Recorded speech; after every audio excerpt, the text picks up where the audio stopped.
قبر کی زندگی، قبر آخرت کی پہلی منزل۔ سیدنا عثمان کے آزاد کردہ غلام ہانی سے روایت ہے کہ بے شک رسول اللہ صلی اللہ علیہ وسلم نے فرمایا، قبر آخرت کی پہلی منزل ہے، اگر اس سے نجات مل گئی اس کے بعد کے سارے مراحل آسان ہو جائیں گے، اور اگر اس سے نجات نہ ملی تو اس کے بعد کے سارے مراحل دشوار ہو جائیں گے، مشکل ہو جائیں گے۔ اور رسول اللہ صلی اللہ علیہ وسلم نے فرمایا ہے، میں نے جتنے بھی مناظر دیکھے ہیں، جتنے بھی سینز دیکھے ہیں، قبر کا منظر ان سب سے زیادہ ہولناک ہے۔ نبی صلی اللہ علیہ وسلم کو مختلف چیزیں دکھائی گئی تھی نا، معراج کی رات میں بھی دکھائی گئی، اور ویسے بھی خواب میں بھی آپ کو دکھائی جاتی تھی۔ تو آپ کو جتنے بھی علم الغیب سے متعلق چیزیں دکھائی گئی ان میں قبر کا منظر سب سے ہولناک۔ صحابہ کا قبر سے خوف کھانا اور رونا۔ عثمان کے غلام ہانی سے روایت ہے کہ جب حضرت عثمان کسی قبر پر رکتے تو اتنا روتے کہ داڑھی تر ہو جاتی، تو ان سے پوچھا گیا کہ جب آپ جنت اور جہنم کا تذکرہ کرتے ہیں تب نہیں روتے اور اس سے رو پڑتے ہیں؟ انہوں نے کہا، رسول اللہ صلی اللہ علیہ وسلم نے فرمایا، قبر آخرت کی پہلی منزل ہے، اگر اس سے نجات مل گئی تو اس کے بعد کے سارے مراحل آسان ہو جائیں گے، پھر آگے آسانیاں ہی آسانیاں ہیں۔ یہ پہلا ٹیسٹ پاس کرنا انتہائی مشکل ہے۔ قبر کے سوالوں کے خوف سے اولاد کو قبر پر کھڑے رہنے کی وصیت۔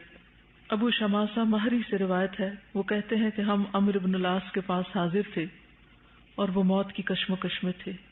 انہوں نے کہا، جب میرا انتقال ہو جائے تو میرے جنازے کے ساتھ نہ کوئی رونے والی ہو اور نہ آگ ہو، جب تم مجھے دفن کر دو تو مجھ پر اچھی طرح مٹی ڈال دینا، اس کے بعد میری قبر کے ارد گرد اتنی دیر ٹھہرنا جتنی دیر میں اونٹ ذبح کر کے اس کا گوشت تقسیم کیا جاتا ہے، تاکہ میں تم سے مانوس ہو جاؤں اور میں غور کر لوں کہ میں اپنے رب کے فرشتوں کو کیا جواب دے رہا ہوں۔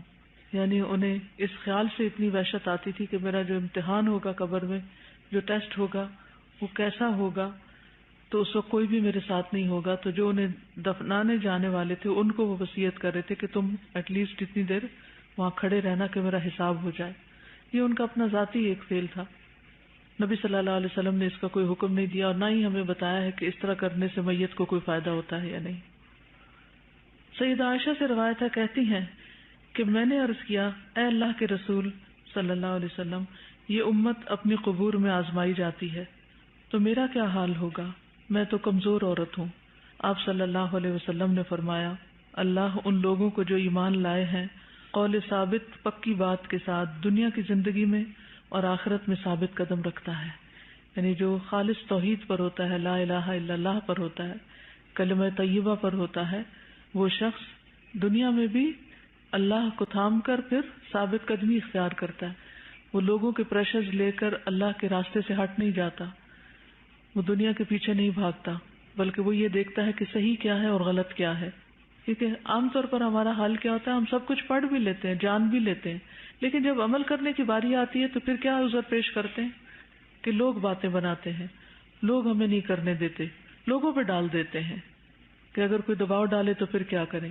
تو جب کوئی دباؤ ڈالے تو اس دباؤ کو سہنے کی عادت بھی ڈالیں، اس کو ریزسٹ بھی کریں، اور جو صحیح کام ہے اسی کو کریں، کیونکہ ہر ایک نے اپنی قبر میں جانا ہے۔ تو جس شخص کو اس زندگی میں استقامت نصیب ہوگی، جو شخص اس دنیا میں اپنے صحیح راستے پر قائم رہا، یہ نہیں کہ آپ ایک کورس کر رہے ہیں یا چند لوگ آپ کے ارد گرد ہیں، اس وقت تو آپ سب اچھا کریں، اور جس وقت یہ سب سلسلہ ختم ہو جائے اور دنیا کی دوڑ پھر سامنے آ جائے اور اس میں شامل ہو جائے تو اس وقت پھر آپ دنیا کے پیچھے چل پڑیں، تو نہیں، اس وقت بھی کیا یاد رکھنا ہے کہ ہمیں مرنا ہے اور مر کے جواب دینا ہے، اس لیے حق بات پر قائم رہنا ہے۔ تو جو شخص دنیا میں ثابت قدم رہتا ہے، اللہ تعالیٰ اس کو قبر میں بھی اس کلمہ طیبہ کے ساتھ ثابت قدم رکھے گا اور آخرت میں ثابت قدم رکھتا ہے۔ ہر ایک کی قبر کا ایک بار بھینچا جانا۔ سیدہ عائشہ نبی صلی اللہ علیہ وسلم سے روایت کرتی ہیں کہ آپ صلی اللہ علیہ وسلم نے فرمایا، بے شک قبر کو ایک مرتبہ بھینچا جاتا ہے، اگر کوئی شخص اس عمل سے بچ سکتا تو وہ 7 بن معاذ ہوتے، یعنی ایک دفعہ سب کی قبر سکڑتی ہے۔ سیدنا ابو ہریرہ سے روایت ہے کہ ایک کالی عورت تھی جو مسجد کی صفائی کیا کرتی تھی، یا ایک نوجوان تھا، رسول اللہ صلی اللہ علیہ وسلم نے اسے گم پایا تو اس کے بارے میں پوچھا تو لوگوں نے بتایا کہ وہ فوت ہو گئی۔ آپ صلی اللہ علیہ وسلم نے فرمایا، بھلا تم نے مجھے خبر کیوں نہ دی؟ انہوں نے کہا کہ انہوں نے اس کا معاملہ اتنا اہم نہ سمجھا۔ آپ صلی اللہ علیہ وسلم نے فرمایا مجھے اس کی قبر بتاؤ. انہوں نے آپ کو اس کی قبر بتائی تو آپ نے اس پر نماز جنازہ پڑھی. پھر فرمایا یہ قبریں اپنے رہنے والوں پر اندھیروں سے بھری ہوتی ہیں اور اللہ عز و جل ان کو میری نماز کی وجہ سے ان پر روشن کر دیتا ہے.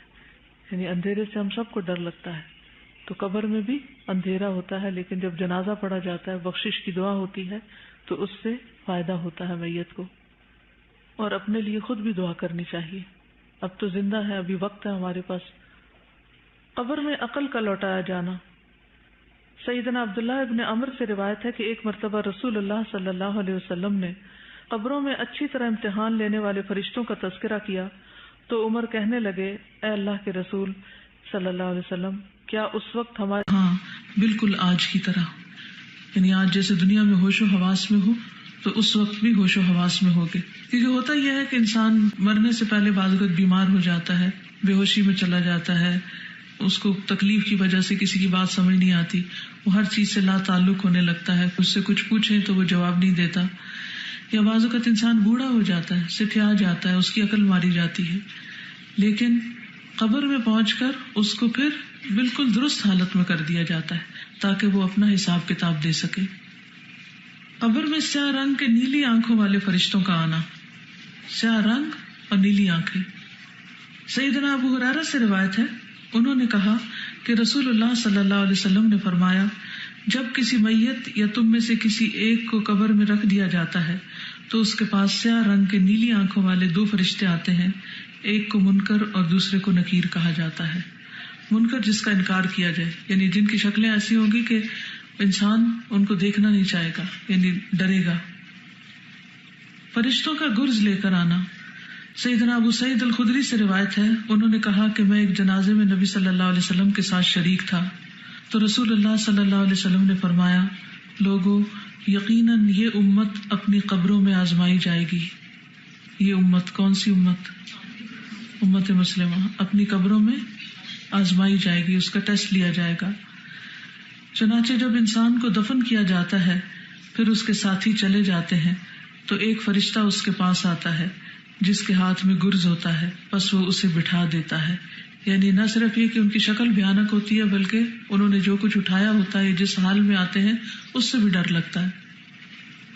اور ایک اور روایت میں آتا ہے پھر میت کے پاس دو سختی سے ڈانٹنے والے فرشتے آتے ہیں جو اسے ڈانٹتے ہیں اور اسے بٹھاتے ہیں.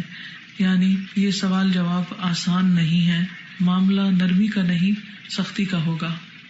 کچھ پوچھنا چاہیں پچھلے اس میں سے؟ گرز ہیمر.